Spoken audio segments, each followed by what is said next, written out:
Hey, welcome back. Before we start, at the end of class, we will turn back to the midterms. This picture has nothing to do with the midterms.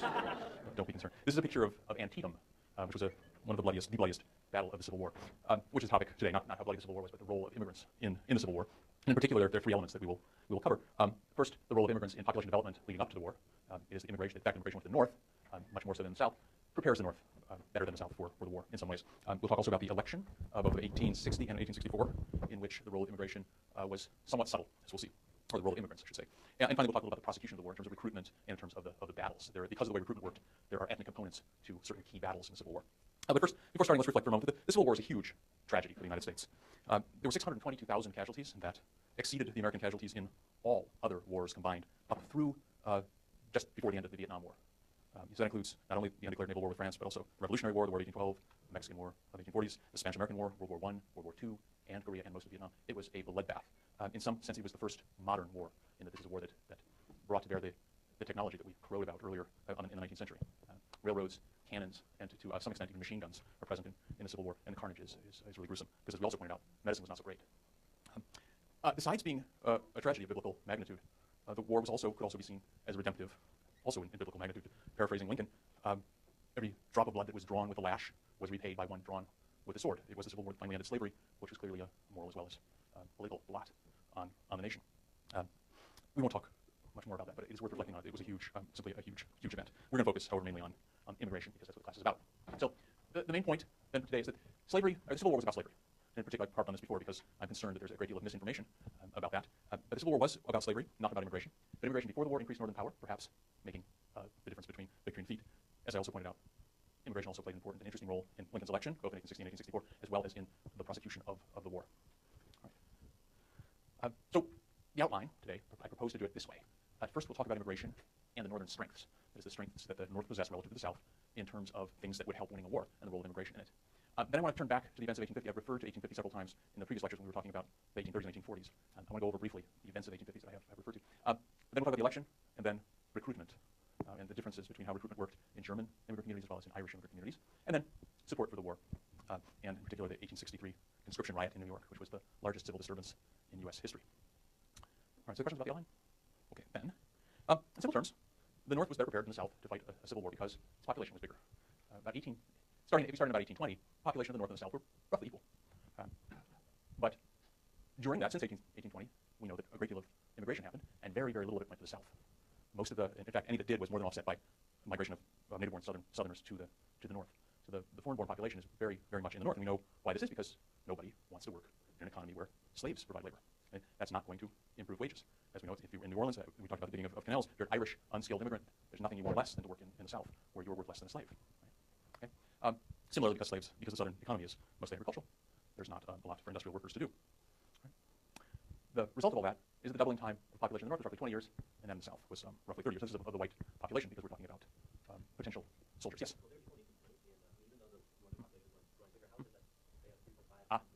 Very good. The reason for that is that some of the population in the South is black. They're not potential soldiers until the very end of the war, the very bitter end of the war. Blacks in the North are soldiers towards the end of the war, and very distinguished soldiers. Very important. Okay.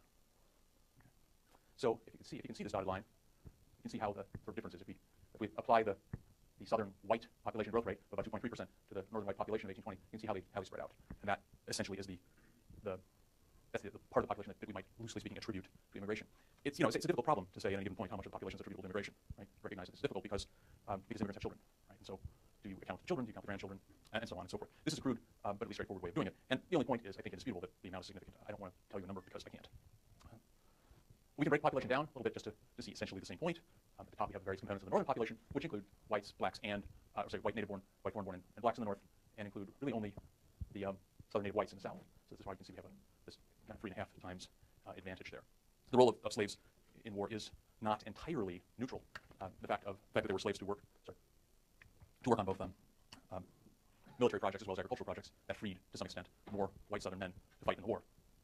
So one doesn't want to discount the black population entirely from the war effort, the South, at least in the beginning. By the end of the war effort, they could certainly be fully discounted. So in addition to population, and in part because of it, the North also enjoyed a really tremendous advantage in terms of industry. In 1860, roughly outbreak of the war, 90% of industrial output came from the North. Right? There are not very many factories in the South.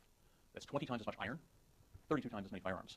Iron and firearms are are fairly important in war, you might imagine. In addition, there's twice as much railroad, 24 times as many locomotives, all of the shipyards, and a vast majority of non-cotton agriculture. And non-cotton agriculture is important because non-cotton agriculture is the kind that you eat. Cotton agriculture is important as well, but in a different way. The fact that the South grew all the cotton meant that they had a sympathetic ear from England, and recognition of Southern secession by England would have been a big deal. Both sides fought carefully and subtly along diplomatic channels to prevent that from happening. In fact, it did not happen. European powers didn't recognize either side. The South's dependence on slavery was a very big disadvantage. It's hard to imagine the English recognizing the South as long as they were slave-holding. Remember, slavery is very unpopular in England at this time. Also, the North having all of the shipyards meant that they had all ships, and so they had a fairly effective blockade. And cotton, that was a delicate operation as well because the English were very heavily dependent on Southern cotton. Something like 80% of the cotton that they used at this time was from the American South. So the blockades, the British ran the blockade as much as they could. It was not entirely effective, but it was certainly partially, at least partially effective. Now, there's first an important question of whether the immigration led to the industrialization or vice versa. I don't think we can answer that, but I think, like many things that we said in this class, it's positive feedback. The fact that there's industry creates a demand for immigration that creates at least the wage differentials that play at least some limited role in motivating migration. But once you have immigration, then market sizes start to grow, labor supply grows, and creates other opportunities. In the U.S. North, that was certainly a virtuous circle here. Industrialization, industry is growing at the same time labor supply and market size grows. Now, this is, remember, before the Civil War, as we'll learn in a couple of weeks. This is nothing compared to after the Civil War. All of this takes off in a even more dramatic way. But we are still seeing considerable growth of industry even for the Civil War. Right. Similarly, in the South, unequal income distribution is seen as an impediment to immigration. Also, this one, the presumed higher return to investment in slave agriculture. The idea here is that if you're a Southerner and you have money, you have a choice of how you can invest. A choice that you don't have in the North. Right? In the South, you can invest in slave agriculture. And if that has a higher return, then you may do that instead of investing in industry. And that's proposed by some historians as at least a partial explanation for why industry doesn't develop in the South. And then the third one, which I've harped on already, that slavery itself simply discourages immigration. So by 1860, we have a situation where the North has enjoyed, or run their hands about, quite a significant flow of immigrants since the 1820s. They've seen industry grow. The South has seen none of that grow, but the South has, on the other hand, grown rich off of cotton, agriculture, and slavery. On the face of it, what I present so far is clearly advantageous to the North. They have more potential soldiers, and they have got more, and they have a lot more stuff that the soldiers can use. Against that, however, there are some advantages to the South that make this not such an uneven match. Most importantly, the South have a home field advantage. They're going to be fighting in the South. They're going to be fighting to defend their homes. They're going to be more motivated. Secondly, they don't have to win. The North has to win. The North has to occupy the South in order to put down this rebellion. The South just has to stay in the war until the North gets tired. And a reasonable precedent at this time would be the American Revolution. Remember those 13 scrappy colonists? They had nothing compared to what the English had, what the British had, in the way of military strength. The British were the preeminent empire in the world at that time. But attrition is a strategy that's proved effective. So at the beginning, it was not an obvious certainty that the North would win just because it had more stuff. Okay, before now turning to the prosecution of the war and the recruitment and all these other immigrant-related stuff, I want to take a short break and talk about the 1850s, just to kind of remind us of the amount of tension that was built up. In the last lecture, I talked a lot about the 30s and the 40s and how during those decades nativism gathered momentum, just as immigration surged, nativism surged right up into the early 1850s with the growth of the know-nothings. And then I asserted that all kinds of things happened in the 1850s that overshadowed nativism and replaced it with slavery, even in the minds of nativists, which was driven home by the point that they wound up, that many nativists, at least in the North, wound up in the Republican Party, right? Even despite their virulent anti-immigrant sentiments, many nativists found that slavery was worse. Okay? So just briefly, I think you've probably heard of some of these events, but I have some nice cartoons to show, so I want to go through them. First, the Compromise of 1850 is a good place to start. The Compromise of 1850 happens when California decides to skip being a territory and go right to becoming a state. And they apply for statehood as a free state. This calls into question the Missouri Compromise of 1820, which specified that by that compromise, Southern California at least should have been a slave state because it drew a line along the southern boundary of Missouri. Now, it's at that time, this Missouri Compromise, the United States had not stolen all this land from Mexico. So California wasn't really envisioned there. So there was some ambiguity. But it caused some hand-wringing because another large free state would upset the balance in Congress. So Compromise of 1850 included, let's see, I believe there were four parts. It was a complicated compromise and something that could not have been done later. In the early part of this decade, they're still able to compromise. And Henry Clay is a big part of this. And he's quite old, as you can see. Part of the compromise was the Fugitive Slave Act. Right? So California comes in as a free state. That's a stop to the north of the free state interests. There's a very unpleasant to think about Fugitive Slave Act, the one I mentioned before, where judges are paid better if they find fugitive slaves to be back slaves. Right? Arizona and New Mexico will be allowed to vote to determine whether or not they are slave states. And there's another component to it, which I'll remember later. Anyway, it's a complicated compromise. And the very act of compromising on slavery is, of course, anathema to abolitionists. So it does heat things up. And the compromise, the Fugitive Slave Act, sets up all kinds of, well, among other things, the Anthony Burns affair that we touched on before. In 1852, Uncle Tom's Cabin published. It's a very inflammatory book that talks about slavery. I mentioned that's Harriet Beecher Stowe, who's the daughter of a rabid nativist. The Kansas-Nebraska Act is probably the most important of all of these acts. It is passed in 1854, and it spells the end for the Whig Party because it completely abrogates the the Missouri Compromise by allowing Kansas and Nebraska, which should clearly be free states by the no ambiguity about it by the Missouri Compromise, that those states should be free. But the Kansas Nebraska Act allows them to vote on it, and that sets off what's known as Bleeding Kansas. Abolitionists such as John Brown race to Kansas to write a constitution that bans slavery. At the same time, people known as border ruffians from Missouri race across the border to vote in large and illegal numbers to assure that Kansas is a slave state. There's quite a lot of bloodshed, and that event also leads to, you see, the caning of Charles Sumner, which I have another picture for. But this is the first one of, there are a lot of cartoons about the 1854 Act. This one is called Forcing Slavery Down the Throat of a Free Soiler, and it is from 1856, but it is about the 1854 election. 1856 election. In the 1856 election, 1854 Act is a big part of it, and this is a cartoon that's highly critical of it. These four guys are prominent Democrats: Stephen Douglas and Lewis Cass and James Buchanan and Franklin Pierce, I believe, before they're holding this guy down. This guy represents a free soiler, somebody who believes in banning slavery in the territories, and they're shoving a black slave down his throat.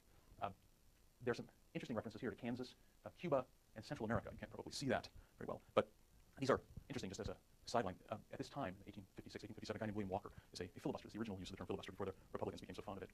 A filibuster was somebody who get together a little army and go take over a country. Walker loved to do this. He did this in Mexico, and he did it in Nicaragua. He made himself president of Nicaragua with the idea of eventually making these places that he took over into additional states. And so Cuba and lots of places in Central America were watching the tension in the U.S. Quite carefully, because they realized that if slavery was not permitted to extend into the West, they feared that Southerners would make it extend into the South. I mean, Cuba, of course, was still a slave territory, but one that didn't particularly care for aggression from the U.S. The caning of Sumner also follows this. This is a huge event in 1856. Charles Sumner is a Massachusetts Republican, a very prominent abolitionist. And in a speech called The Crime of Kansas, among other high-minded points, he asserts that Senator Andrew Butler had taken, quote, a mistress who, though ugly to others, is always lovely to him, though polluted in the sight of the world, is chaste in his sight. I mean, of course, the harlot slavery. That was the tone of debate. Butler was quite old at the time, but he had a relative in the Senate named Preston Brooks, who, after considering the matter, decided that a duel wouldn't be appropriate because Sumner wasn't a gentleman, so he snuck up behind him with a cane, whacked him on the head, while a friend of his stood guard with a gun to keep the other senators from intervening. It took Sumner years to recover. It was obviously an ugly episode, but it was very polarizing because both Brooks and Sumner became heroes in their section. Massachusetts left his seat empty while he was recovering, and though Preston Brooks died shortly thereafter, he was very much a hero for having done this. This highlights not only the obvious political differences that they had, but also cultural differences. Remember we talked about those 5 culture zones. I mean, it should be clear that the South, in this period, as well as earlier, had a much more hierarchical nature. They were much more fond of hierarchy and status. This is natural, I think, in a slave society. But Southern chivalry, no one would ever have said Northern chivalry. Just as today it doesn't sound right. It would not have sounded right then. And it is a profound cultural difference that exists here. There's another interesting political cartoon about the Dred Scott decision, which was taken in 1857. This is I think this is widely considered to be the worst decision that the Supreme Court has ever made. I know there are lots of contenders, but this one was pretty bad. Dred Scott, who was a slave, was taken by his master to Wisconsin, which was a territory at the time. He later sued, claiming that by having set foot on free soil, he was not, if slavery was illegal in Wisconsin, he was certainly not a slave then anymore. There were a lot of ways that the Supreme Court could have ducked the issue, but instead they chose to issue a very, very far-reaching decision, which meant that the conclusion of which was that Congress had no right to regulate or ban slavery in the territories. That was, of course, a key issue. The guy behind this was Roger Taney, who was appointed by Andrew Jackson, and he was he's pretty crusty. He said, let's see, Taney says that blacks are, this is in the Supreme Court decision, that blacks are altogether unfit to associate with the white race, either in social or political relations, and so far unfit that they have no rights which the white man was bound to respect. That certainly went well beyond the question that was raised by the case, and it was quite inflammatory. This cartoon illustrates the effect of it on the election of 1860, I believe. It's a little bit subtle, but these 4 guys are the candidates in 1860. At the upper left here is Lincoln with a black woman, and that's simply saying that he is the abolitionist candidate. But it's also a dig because the idea of miscegenation is somehow very terrifying to people at this time. This is kind of an interesting one. This is John Bell. He's running the Constitutional Union Party. This is a third party that's composed of the remnants of the Whigs and the Know-Nothings in the South. Right, and their platform is very short. It's full of platitudes about peace and justice. They just want to preserve the Union. But this symbol, the Native American, here is a symbol of nativism. It's recognized here that in a somewhat satirical sense, that Bell doesn't care for anyone who wasn't